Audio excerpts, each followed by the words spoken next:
Right, I don't have a flashy studio or an expensive camera. What I do have is a phone, a mic, a chair and a dream, and a cup of coffee. So let's make it work.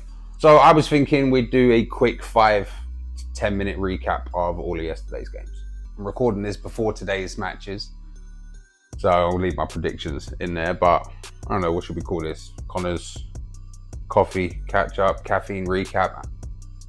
Let's workshop the name. And remember, these are just my feelings, my thoughts, my opinions. Let me know what you think about what's been happening or what's going to happen. Let me know what you think about my opinions in the comments. Anyway, first game from yesterday. Man United, Brentford. Oh my God, when are people just going to accept that Man United are a mid-table club? They're a mid-table club now. I don't care what anyone says, man. They're a mid-table club. They are what Brentford and Bournemouth have been for the last 5-10 years.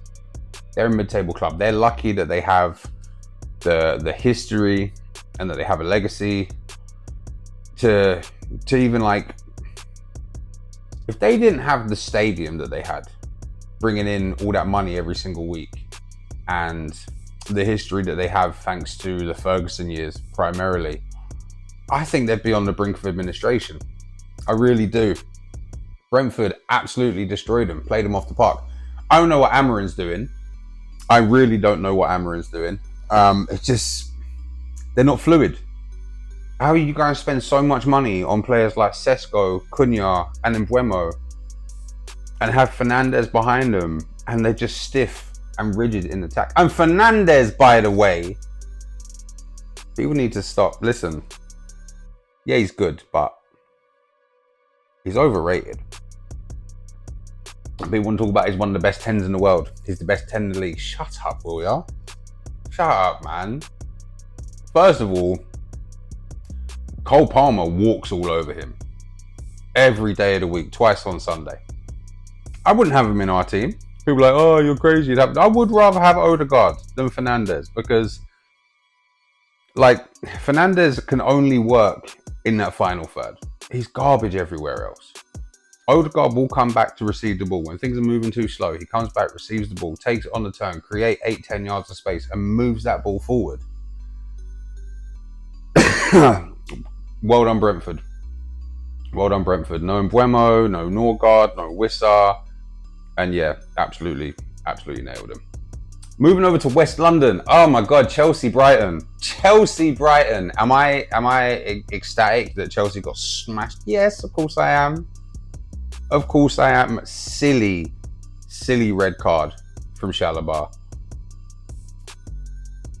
Yeah, what is there to say? Brighton smashed them. Brighton smashed them. Man like Welbs, you know. Man like Welbs doing the business for us. Our ex-players, they were coming in clutch yesterday. But yeah, now that was, there's not much to say about that. Well done, Brighton. Absolutely smashed them. On to the next game. Crystal Palace versus Liverpool. Have you ever seen a team have someone's number more than Palace with Liverpool right now? Have you ever? No Eze anymore. No Elise for the last 2 years. Ismail Sarr, man, he's a baller. He's a baller. Come back from injury. I said this on stream the other day, that that was going to be a bonus for Liverpool that he was injured. And comes back, scores, job done. Mateta should have put them 2 up with that. Ah, man, that shot. The smash off the inside of the post. Palace are a team. Glasner's a manager, you know. Glasner's a great manager. Liverpool was sloppy. From like all over the pitch, they were sloppy. Kirkez, I've been calling this boy out. He looked good in Bournemouth. He looked good playing for Bournemouth. He ain't good enough. He's not good enough. He can't hack it at that level. He's getting exposed. Kirkez was horrific. People wouldn't talk about, oh, it wasn't a corner, blah, blah, blah. They don't check VAR for corners, okay? They don't check VAR for corners. The call was made. It is what it is. But then Salah wants to go and hit like a Maradona-style handball later in the game. No one wants to say a word about it? Yeah, all right. All right, Palace beat Liverpool, made my day, obviously. Leeds against Bournemouth. This is a good game. 2-2 draws are always good. It's always kind of just hanging on the edge, like where's it going to go, which way. I thought Leeds done incredibly well. All the promoted teams have done well, actually, since coming up. So yeah, there's not much to say on that. That was a good game. Fair play to Leeds. Unlucky Bournemouth. Speaking of promoted teams, Burnley. Burnley were unlucky, you know. Yeah, they lost 5-1, but they went to City at the Etihad. And City is that team where they could look shaky, they can look ropey, but then they'll turn up one week and they'll win 5-1. Exactly what they did. But not only that, City took Burnley's #1 goalkeeper this year and then have stuck him on the bench, right? I think Burnley were unlucky because without those 2 own goals, it's 1-1 at the 90th minute. Haaland inevitably gets his goals. That's just what he does. But yeah, it's 1-1 at the 90th minute. At the Etihad against City from newly promoted Burnley. Unlucky with the two own goals. Doku looked good. He's definitely something to highlight in that game. But then again, it's Burnley. I know they've done well, but it's Burnley. But he should be doing well. But yeah, all in all, unlucky Burnley for that game. Very unlucky Burnley. Nottingham Forest Sunderland. Oh my God. Ange Postecoglou. Man, I didn't think anyone could look worse than Amorim because Amorim plays ugly football. Ange comes in and just gets smacked. 5 games without a win. Like his first game in, he got absolutely trounced by us. Sunderland, so they're 3rd in the table right now. They spent a lot of money this summer for a newly promoted team. Sunderland looked class and in control. Yeah, Forest had a couple of chances, but then Sunderland continued to have chances. They could have made it 2 or 3 in the last 10 minutes of that game. Granit Xhaka, cult hero, man. Absolute class performance from him. If they brought up stats at the end of the game, he was first across the pitch, like for passes and possession won and all of that stuff. Sunderland, yeah, absolutely smashed Forest. Very well played. Fair play to Sunderland. Bring us on to the last game of last night. Spurs Wolves. I saw someone post about 20 minutes before the game. Wolves played 5, lost 5. This has a Wolves win all over it. And I really, really thought that they were going to pull it out of the bag. I really thought Wolves were going to pull it out of the bag. Obviously, I want to see Spurs in absolute utter dismay and falling apart at the seams. And realistically, you're playing bottom of the league and you only just claw back a draw. With the signings that you made this season, Spurs have made some good signings, you know. They're starting to build what looks like a really good team post the Kane and Son era. They were garbage. They were absolutely garbage. What did they call him? Thomas the Frank Engine? He was... What are you managing? Shocking. Absolutely shocking. Unlucky to Wolves. I really wanted them to get that win. I really did. And that brings us on to today's games. Aston Villa, Fulham. Aston Villa, yeah? Aston Villa need to be careful because you're currently sitting in the bottom 3. If you lose today against Fulham, which I think they could,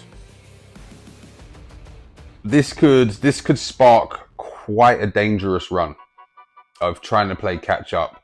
It could get into the players' heads. They're not the same team that they were last season. Their transfer window was abysmal, and this could spark a run, a horrendous run of poor games for Villa. I think Fulham are going to win this. I think they're going to win 2-1, maybe. I don't know. Yeah, we'll go with 2-1 Fulham at Villa Park. And then the 4:30 game today, Arsenal Newcastle at St James's Park. This is a game where I think Gyökeres needs to show up, which is kind of, it's a bit harsh to say given he's played 5, scored 3. Like, the numbers are good. There was 2 against Leeds, one of them's a penalty. But I think he needs to start showing what he can do against better opposition. For him to do that, we need to start taking more risks in our forward play. He keeps making the runs. He keeps getting himself into the positions, but there's this need in football now, not just with Arsenal, but across the board, to recycle possession rather than taking a risk on that pass. Take a risk on that pass through the line. You never know. You can get another 2-3 goals in a game. Like, it's a risk that needs to be taken. Newcastle still don't look settled after the summer since losing Isak. They've got a couple of strikers now, obviously, in Nick Voltemada and Wissa. Their midfield is always good. A midfield free of Joe Linton, Bruno Guimaraes, and Tonali. And they have other options that they can throw in there. Anthony Gordon always seems to do well against us. Alanga is a dangerous player on his day. And defensively, they're okay. Is this going to be the game that we see Ramsdale play? Now that they're playing against us, are we going to get Ramsdale's Premier League debut for Newcastle? I don't know. It's tough at St James's Park because it's a hard place to go. And it's not a place that we've won at for a little while.